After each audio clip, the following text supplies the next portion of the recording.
My name is Tom Bearden, Lieutenant Colonel, U.S. Army, retired. Spent 20 years, a little more than that, in the active military, mostly in air defense, various other assignments, field artillery, technical intelligence assignment, liaison to Canada, to some technical work going on site in turbulent wakes and reentry systems and so forth at the Canadian Armament Research and Development Establishment, and spent quite a number of tours in basically R&D work in the military, developing missile systems and things like that.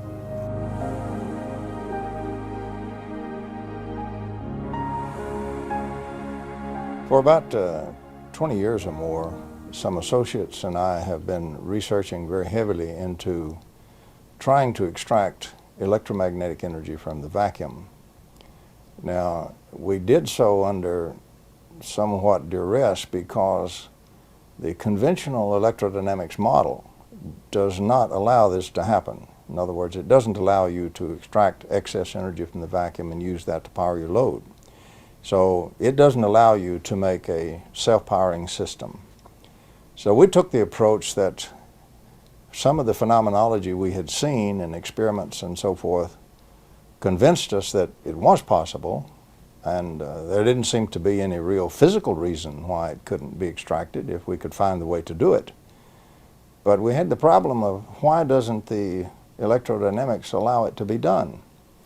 So at the same time, we also began a study of the foundations of electronics. In other words, what are the fundamental concepts that are assumed in the theory? Where did they come from? And how did they get in there? And that turned out to be very interesting and very pertinent, because electrodynamics kept getting modified and restricted is what kept happening to it. The original theory that Maxwell had was 20 equations and 20 unknowns, quaternion type equations. What we've done is the closed current loop circuit, where all the carriers have the same mass per charge ratio. All the buckets have the same weight, so to speak. Anytime you build a circuit like that, it's quite easy to show that the amount of energy that circuit collects, when we do this free regauging and we do increase its energy, ever how much it collects, it will then use precisely 50% of that to destroy the thing that let it do that. And it's really the dipole, the source dipole. It will use that to kill itself, so to speak, and have no more excess energy. The other half will go out to the circuit and power the loads and losses. That means less than half gets to the load. Well, to restore that source dipole, in other words, so we can get some more energy in to use, it costs just as much to restore it as was used to destroy it. So we got to put in more than we can ever get out in the load with such a squirrely circuit. And that's the only kind of circuit we've used in power systems since day one. We're still building them. We're still making power systems that deliberately kill them. So we pay the power company to have a giant wrestling match inside this generator and lose. That's really what we pay them for. So that doesn't seem to be the way to run a railroad. It would seem to be much more ideal to freely change the energy of the system, pay a little switching cost so we get it switched over to the load and dump it in the load and let it go, let it power the load. And so you can do it. So the problem we ran into was that the electrodynamics had actually been modified to throw out the very kind of systems that we had seen in our experiments, evidence that could be done, but violates the ordinary electrodynamics. And we can do it and not violate conservation of energy. We can do it in accord with thermodynamics, and we can do it in accord with physics and electromagnetics. Now, this is absolutely rigorous. I don't care how many folks want to check that, it will hold up. It is rigorous. So this was one thing we established from the study of the foundations of electromagnetics. You are permitted to have electromagnetic systems that power themselves and their load, and you don't have to put in the energy. They take it from the vacuum, the active vacuum. Our engineers are taught to throw away about 10 trillion times, for a typical average case, as much energy as they pull out of the vacuum without even knowing it in a generator and a battery. And it's pouring out down the circuit and misses the circuit. They throw all that away and only calculate the little bit that we catch in that circuit and then use. Now, when we measure the circuit, we obviously measure the energy being dissipated by the various pieces of that circuit. Well, if the energy is being thrown out of there, it had to get in there. So obviously the measurements of the circuit will match Poynting's theory because it'll match the energy that actually went in there to get dissipated. Like the country boy said, you got a pipe here, so to speak, and it's got some holes in it. If you measure all the water flowing out, that's how much water come in it.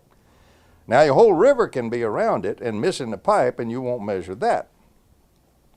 So we have built a whole science based on throwing away this enormous energy that is pulled out of the vacuum by every little old separation of charges, every dipole. Well, in the 50s, in the 1950s, particle physicists discovered, Wu and others discovered broken symmetry. They discovered how fundamental a process something like this dipole is, where we separate two opposite kinds of charges. And T.D. Lee, for example, looked at it for physical charges and so forth, and Lee won a Nobel Prize for it. Any dipole is a broken symmetry in the furious exchange with a vacuum. It's a broken three-dimensional symmetry. What does this mean? Cutting through all the words and getting down to country boy language. It means that nature does not insist on conserving energy in three dimensions. We do because we have a three-dimensional mind. We like to think in terms of space because observation itself destroys time and what we look at is spatial.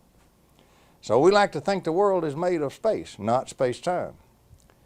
However, nature loves to work in four dimensions. Her fundamental law is conservation of energy must apply in four dimensions.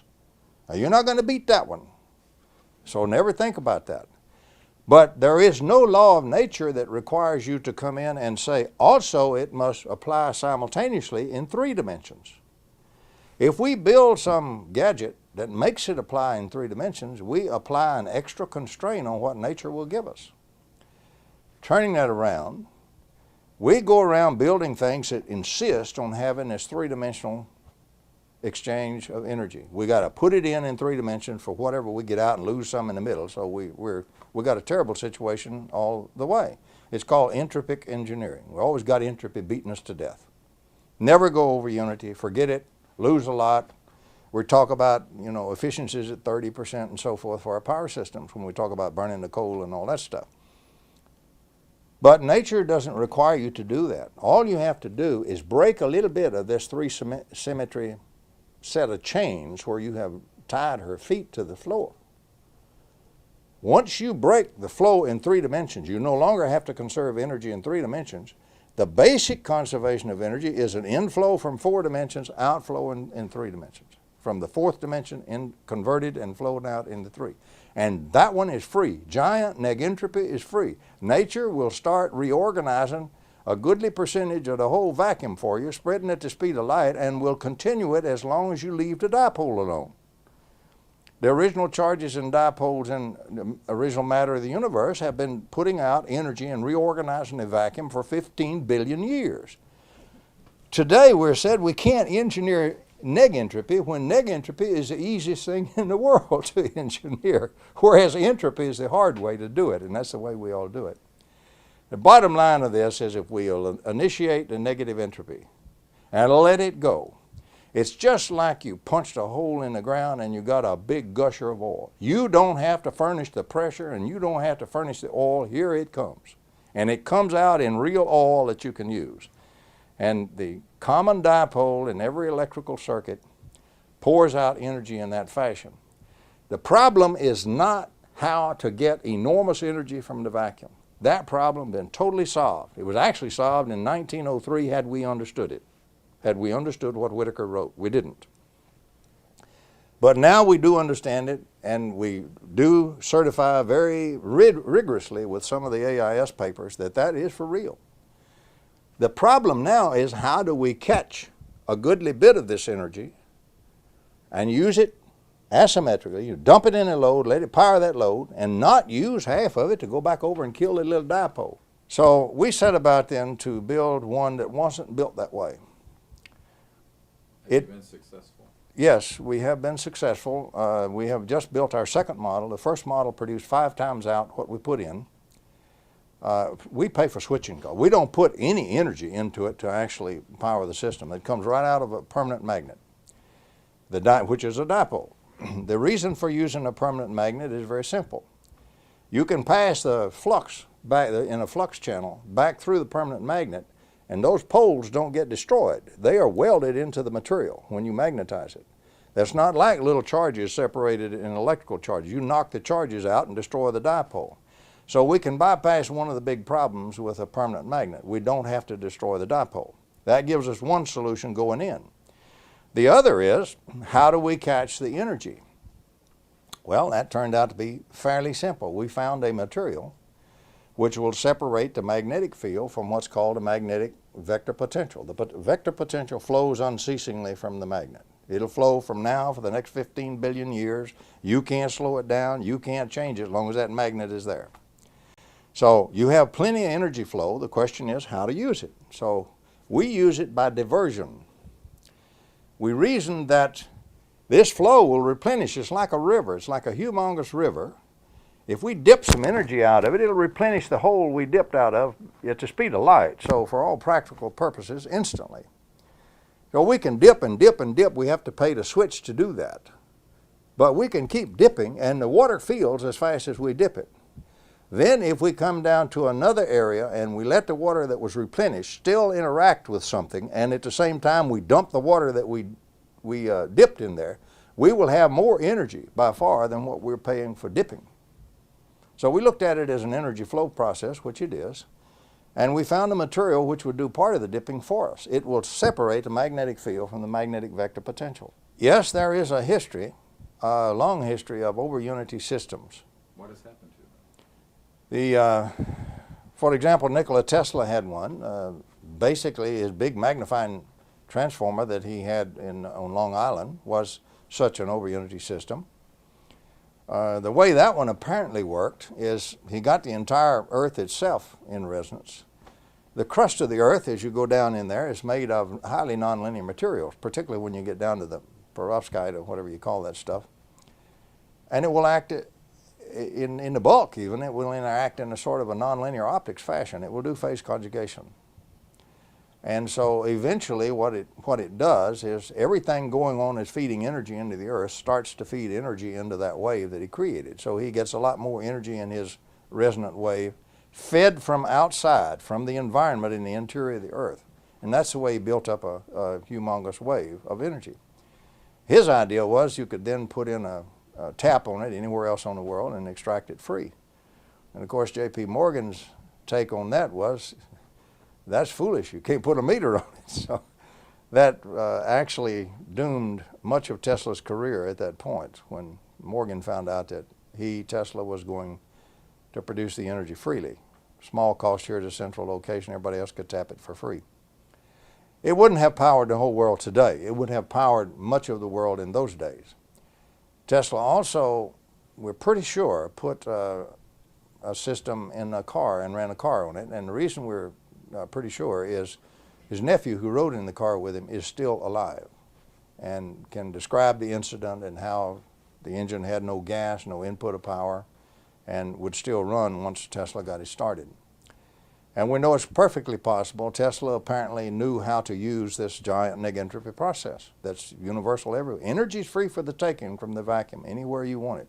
We just have to learn to use that. Some of the breakthroughs in the past have been deliberately suppressed. I will name a few. T. Henry Moray was inspired, of course, by Tesla's work, and he demonstrated so many times to so many scientific and engineering groups and people who were skilled in the art. There is absolutely no question that T. Henry Moray had a system that produced about 50 kilowatts out of a 55-pound box. This is well established as you go back and look at all kind of certified tests and everything else that he did.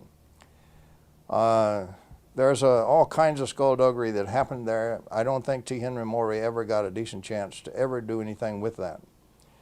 The Russians even tried to kidnap him at one time. It reads like a James Bond movie, but it's real. It really happened, and it really happened here in the United States. What year was that? This was before the war. This was in the 1930s. In the same general period of time, one of the greatest electromagnetic fellows we ever had, scientist, was Gabriel Krohn. And Gabriel Krohn invented a true negative resistor working on a Navy contract for Stanford University. He was never permitted to reveal the exact way that he constructed his negative resistor. But I used direct quotes where he in fact said we have a negative resistor and we can disconnect the generator from this network analyzer when we got negative resistors in there because they will power the circuit. So that one was in fact suppressed. I don't know whatever happened to it, but it vanished. And he never did reveal the secret of what he called his open path, connecting any 2 points in a circuit. But it is in the literature and is well documented because he was perhaps the leading electrical scientist in the United States at that time. Well, there's another one that went down the tube. Various and sundry people have made casual ones from time to time over the years. I'd estimate probably 50 different inventors have casually invented something. Even if they didn't understand it, they did get it to go over Unity. We're never able to get anything done with it. Most of the time they incurred a lot of enmity from the scientific community. Sometimes we're really hounded. And sometimes we're just very naive. Probably the best documented scientifically over Unity systems, self-running, self-powering systems, were developed by the Russians before World War II.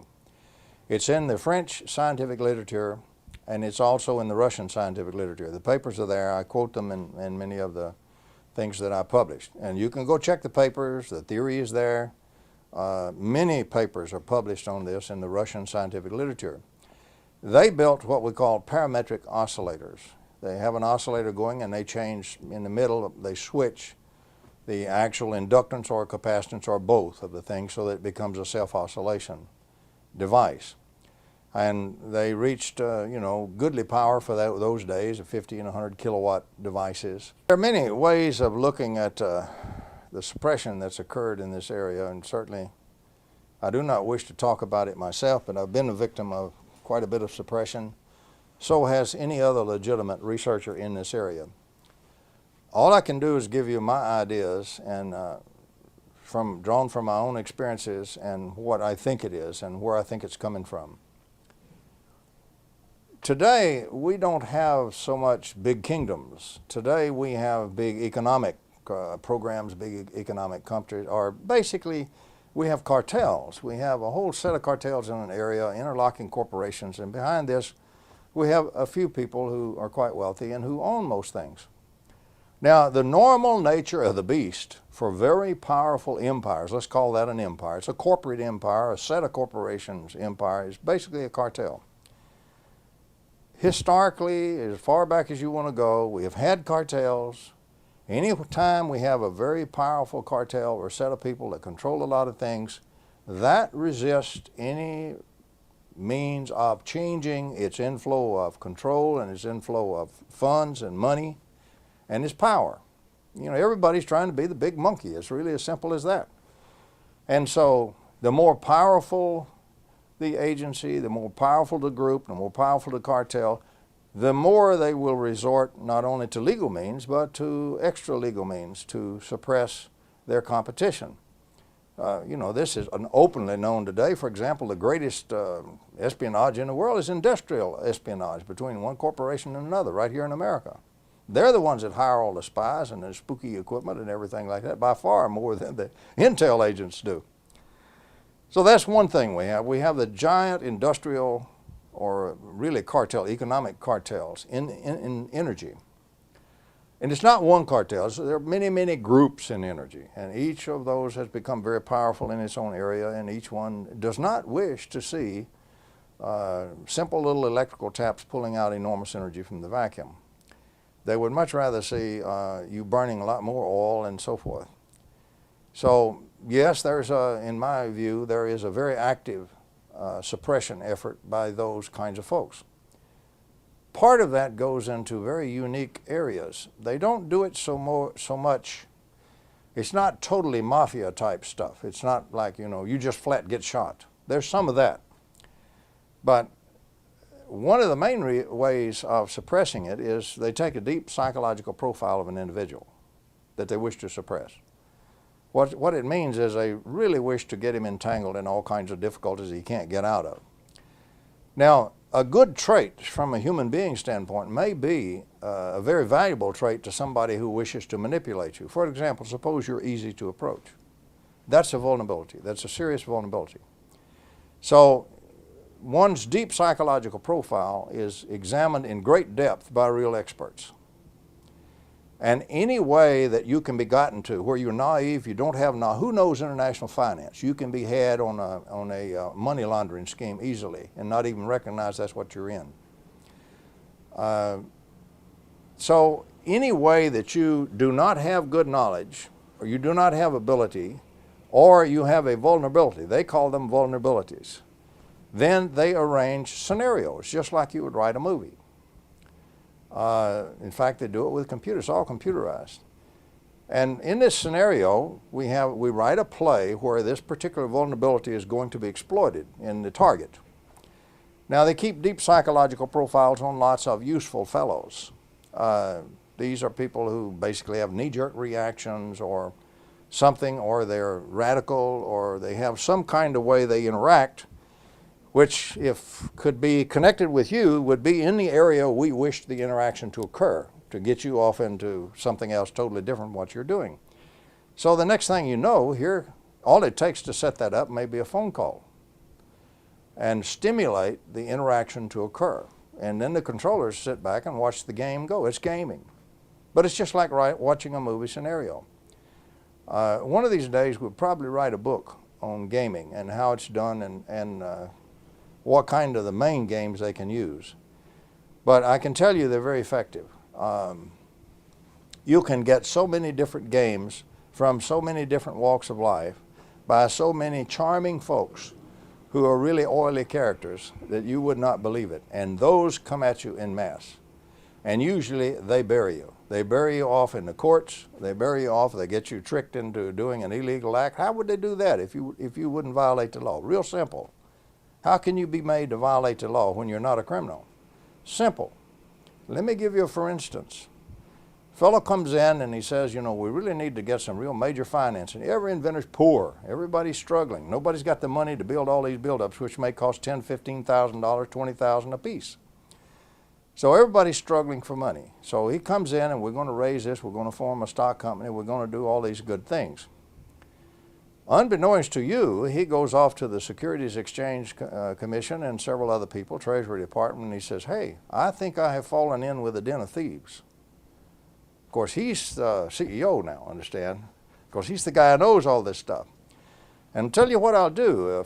If you'll give me immunity to prosecution, I'll help you catch these crooks because they're going to do the greatest money laundering thing you ever heard of. It's going to come right out of one of these foreign countries. It's going to be scrubbed and come in here to fund this effort. It's going to be laundered dope money or something like that.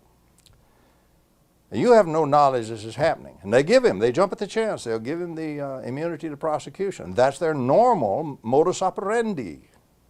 They want to catch some crooks, and this guy's going to help them catch some crooks. So then he goes off and sets all this up and keeps you deluded about what's happening. Now you wind up in where the thing is going to be consummated somewhere, and if you consummate it, you wind up behind bars for about 20 years wondering how you got there when you never did anything to money launder anything. He's the fellow who did it and who set it up, and he testifies against you because he's immune to prosecution. This is one of the standard games. Machiavelli is not dead, he still lives. And these are the games that are played, and it's particularly played in the systems where people are trying to build over Unity systems. It's been very effective in stopping some of them. Do you think lethal force has been used? Lethal force is used. I worked with an inventor, for example, the Sparky Sweet is quite well known. And he was shot at once with a silenced rifle a sniper rifle from about 300 yards. The only thing that saved his life was he was an old guy and very feeble there towards that part of his life. And he was stumbling as he coming up the steps and he fell down. He just flat fell down on the steps, caught his foot and fell right forward. And as his head went forward, the bullet went right by where his head was. And of course, the assassin was never found. So there are many cases like that. Some are killed. I believe Marinoff, I believe to be a kill. I don't believe Marinoff jumped off a building when he was excited on the way to to talk about his invention and so forth. Gave no indications of it. If I can believe the reports of the people who visited where his body lay on the pavement glowed. And there's only one weapon on earth that will kill a human body and leave where it lies on the cement, let the cement glow under it, and that's a longitudinal wave shooter, what's called a shooter. So I believe, my personal belief, I can't prove this in a court of law, I don't intend to try, but my personal belief is that Marinov was killed. He was probably killed by either the KGB or one of their agents from one of the other Iron Curtain countries, killed with a shooter, thrown off the building to make it look like suicide. The police probably knew about it, that's why they let the body lay so long before they moved it. They didn't want to tangle with the longitudinal waves from it. So yes, there are some rather bizarre things that have occurred to some people. As I say, I prefer not to dwell on that, try to get by as much of that as we can and try to dwell on the science. The only way we're ever going to beat all of this stuff, we have to convince the scientific community that there's real science here. Let me now review some of the implications of what I hope is just now emerging in these energy systems, where we take the energy from the vacuum, turn it into normal electromagnetic energy, and we catch it and use it to power our loads. First of all, every system we got out there has been doing this. We just didn't know it. We thought the generator powered the external circuit. It doesn't. It does not power it at all. All it does is we twist the crank on the generator, the shaft, to turn the shaft, and that forms a magnetic field inside the generator, and that energy in that magnetic field dissipates itself upon the internal charges to force the positive charges in one direction and negative charges in the other and make that dipole, and that's all the generator does. It doesn't add 1 watt to the power line. All the coal, all the oil, all the dams ever built, all the nuclear fuel rods ever consumed, never added 1 single watt to the power line. All they did was keep rebuilding the dipole that we have designed the silly circuit to destroy faster than we can power the loads. Not the way to run the railroad. So we have polluted the planet, we're killing species, we're poisoning our own lungs and our own environment. We don't have to do that. But it's a giant set of cartels, it's a giant financial set of empires, and it's going to continue this way unless we get the attention of the scientific community focused on it and hopefully get some legislative action focused to force the action to develop these kinds of systems. Now the implications once we develop them and start to use them, first of all, we don't have to have all this nuclear. Look how expensive and how long it takes to build a nuclear power plant, and then all the radioactive waste you have, they still store the fuel rods on the sites after they're spent. They don't know what to do with them. So you got all kinds of schemes about where you're going to put them. The blunt truth of it, right now we're storing them on site at the nuclear power plants. The other thing is we don't need to pollute with all these hydrocarbon byproducts. We don't need to pollute the whole biosphere like that. We don't have to burn all that stuff just to make a dipole. Quit destroying a dipole, you don't have to remake it. So if we use the system where we extract it from the vacuum, we can clean up this biosphere. We can also, right now, one of the greatest critical things we have, in my view, the supply of oil is not lost, but the supply of cheap oil has now peaked. We are there. What this means is we will continue to get some oil, yes, but it will be more and more and more expensive year by year by year. Meanwhile, the demand for electricity goes up everywhere in the world, which drives the oil curve again, and what you have is a classic escalation of prices type situation. The demand is up, the supply is down, the supply gets more and more expensive to try to fill it, and so the cost just going to go up, and they're not going to stop. Well, what happens? Somewhere along the line of about 2008, the way I look at it and project it, we're going to have a world economic collapse. The economy cannot stand such increases as is going to come up. And God help us if we have a war in the Mideast, nobody knows what. Maybe 2006, instead of 2008. But I believe by 2008, we will see the world economy collapse. Now, about a year before that, as the economies are crumbling, not everything runs up and like a square wave collapses in one instant.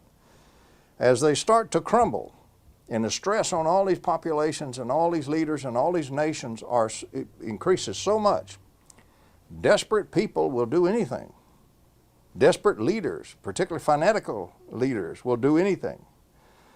What will happen is their conflicts will increase and escalate, and they will start to use the weapons they have in those conflicts. And there's about 25 nations now, according to the Secretary of Defense Cohen, that have mass destruction weapons. Nuclear weapons, for example, for goodness sake.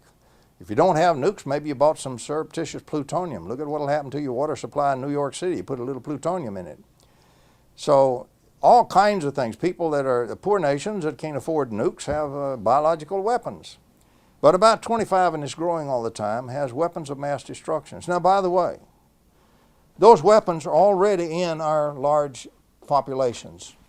If you will check Colonel Lunoff's book, Colonel Lunoff is the highest ranking GRU defector we ever had, and his book's cleared by the CIA, so what I'm saying is cleared. Lunoff tells you how the Russians introduced the nuclear weapons surreptitiously into their operatives on the ground and secreted them in the U.S. He tells you how it was done in the book. So read the book. All our big cities, as far as I'm concerned, and population centers already have weapons of mass destruction hidden in them. We used to call that dead man fusing.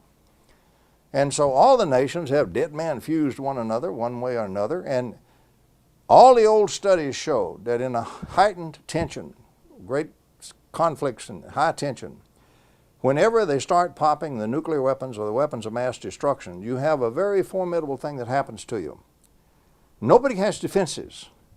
Since we have no defenses, the only thing you have is like a fencing duel. You have to hit the enemy before he hits you. You have to destroy him or you will be destroyed. Mutual assured destruction is a funny acronym. The only thing that's debatable about it is whether the destruction shall be mutual or unitary. What happens is everybody fires on perception of preparation by his adversaries. And you have to fire everything you have as fast as you can, as rapidly as you can, as massively as you can to try to destroy your enemy, and otherwise you have no chance of survival. So what we get is the great Armageddon everybody's been dreading. The energy crisis going right now, in my view, will probably evoke a great Armageddon that we've all feared so long in about 2007, if we don't solve the crisis. We back up from that, it means the first quarter of 2004, these things had better be rolling off of the assembly lines like sausages, or we can all forget it and go home. It's too late to change it. That's how short a time we have and how short the rations are. Because of what I view as the stress, I view this as the greatest strategic threat to survival of the United States and in fact of civilization itself that has ever existed in my lifetime. Now, the fools may blow the world from other causes, don't misunderstand me, but they're going to blow it from this cause. This I'm quite certain of in my own view. So it means that anything I can do to try to stop that has to be done. What we need is a great Manhattan Project.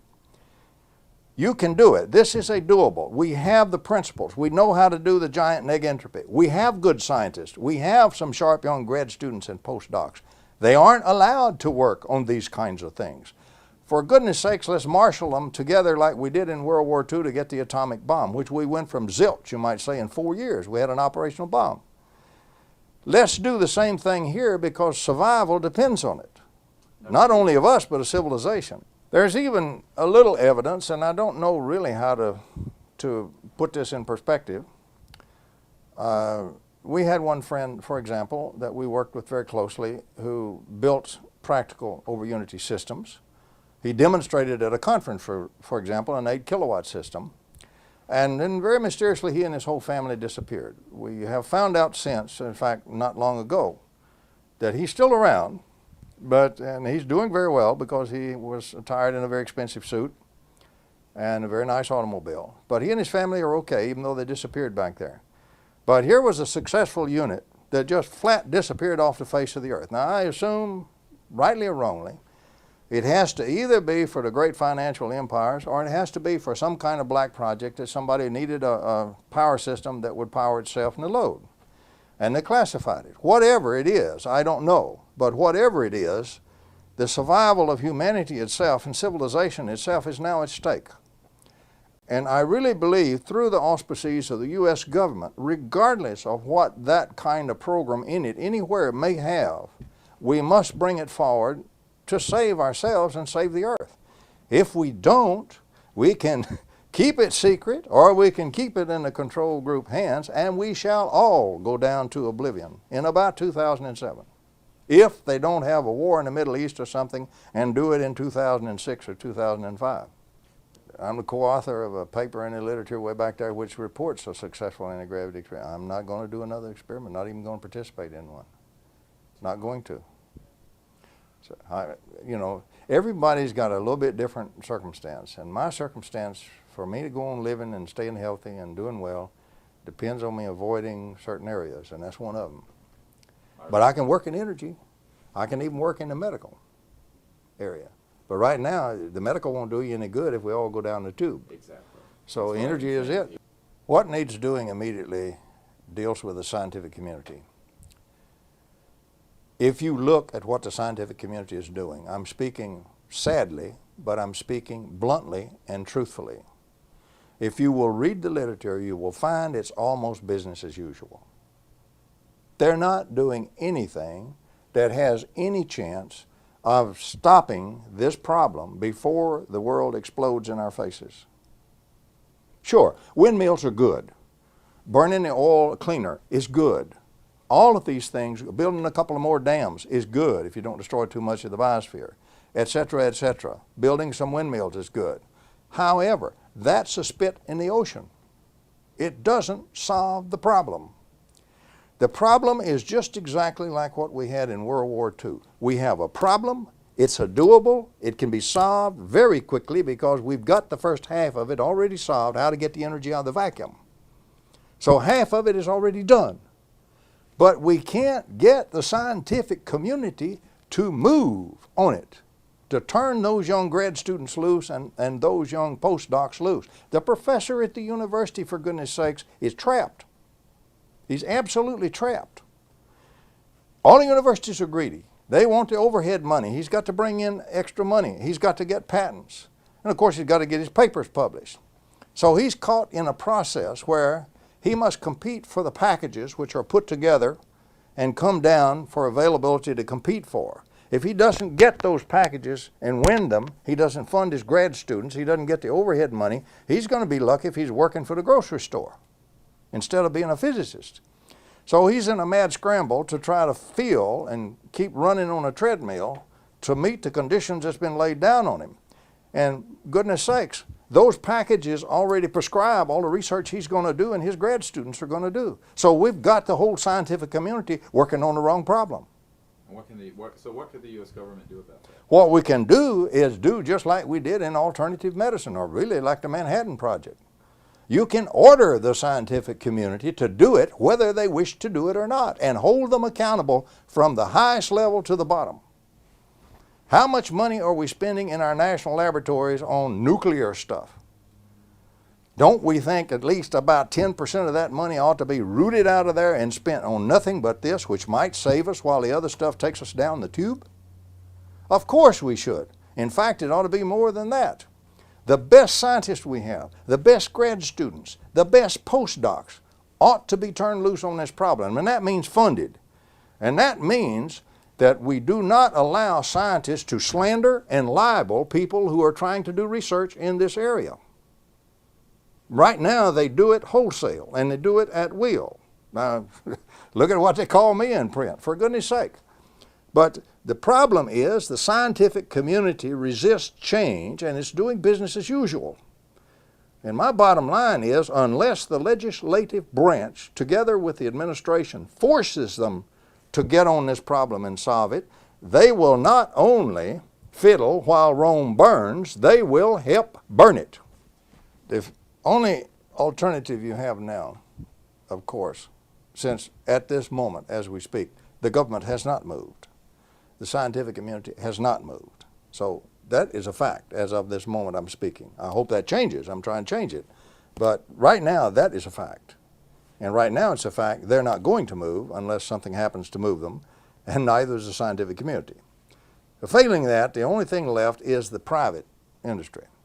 And that's a mixed bag.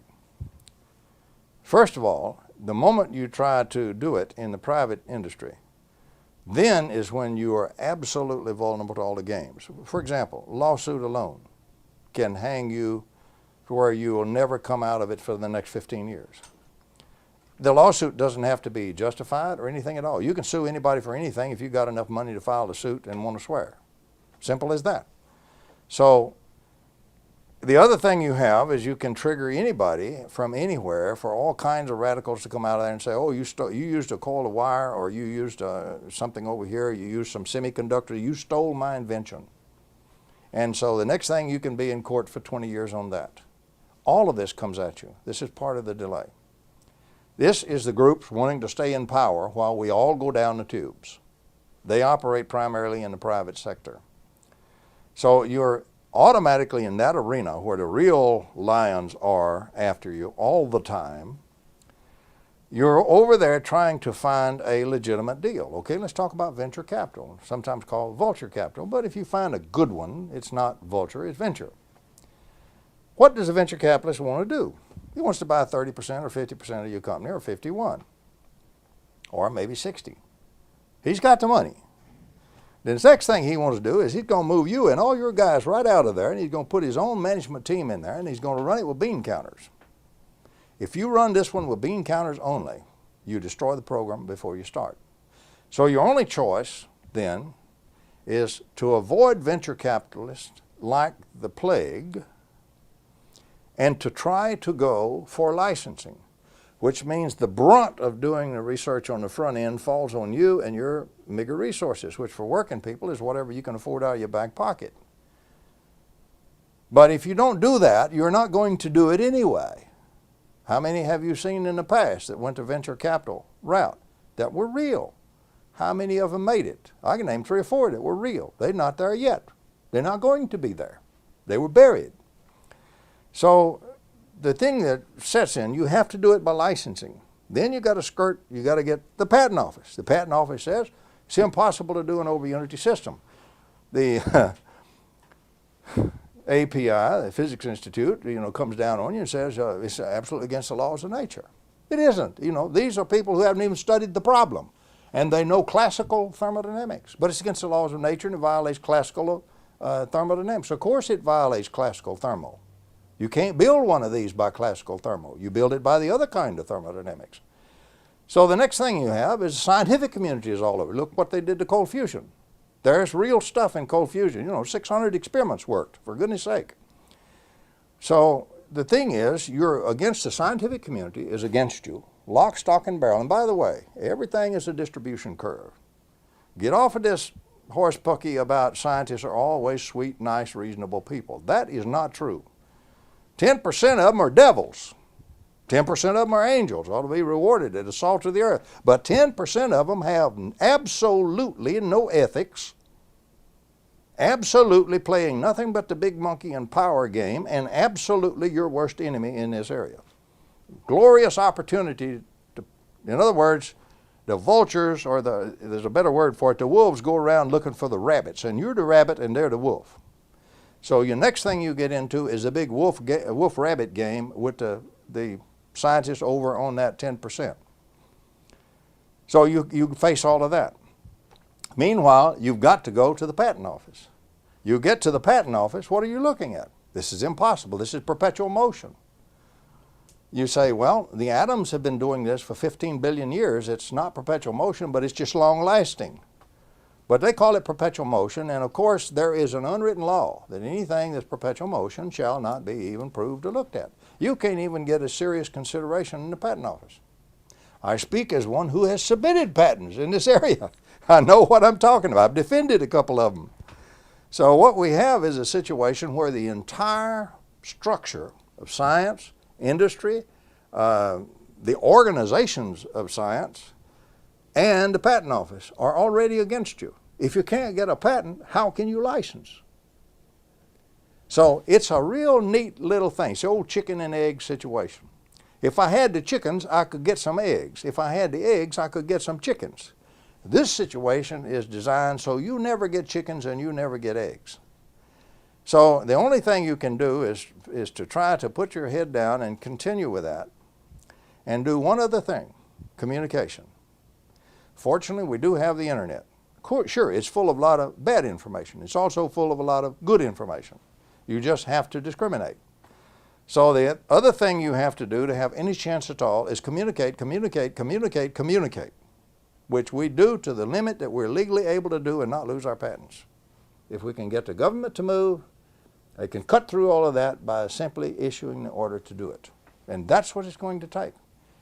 We're going to struggle with this other, but I'll make you a prediction. If the government doesn't move, there's a 75 to 80% chance we will fail. We certainly won't make the first quarter of 2004. And if we miss the first quarter of 2004, not just us, there are several other inventors and groups in the same area and have systems that work. We are not the Lone Ranger here at all. I want every system out there that works and is real going. We need everything we can do. But if we don't make it by the first quarter, then we may as well all go home and enjoy our families for the time we have left, because it's going to blow. It will be too little and too late. And don't come in 2006 when any fool can then see the world is fixing to blow up and say, would you guys like to try this? I'll say, no, I'm going to enjoy my family while the time I have left. You blew it back in 2000, 2001. You decided right then to blow it. And so it's on your head. And that will be all we can do if we don't make the schedule. Everybody wants a modern life. They want to get out of the mud and the slime and everything and have lights and have, things that are powered and have industry and jobs and homes and schools. These are common strivings from the human heart. And to try to do that the way we're doing it will destroy the planet, and we will forcefully destroy each other. It seems to me we just ought to be wiser than that.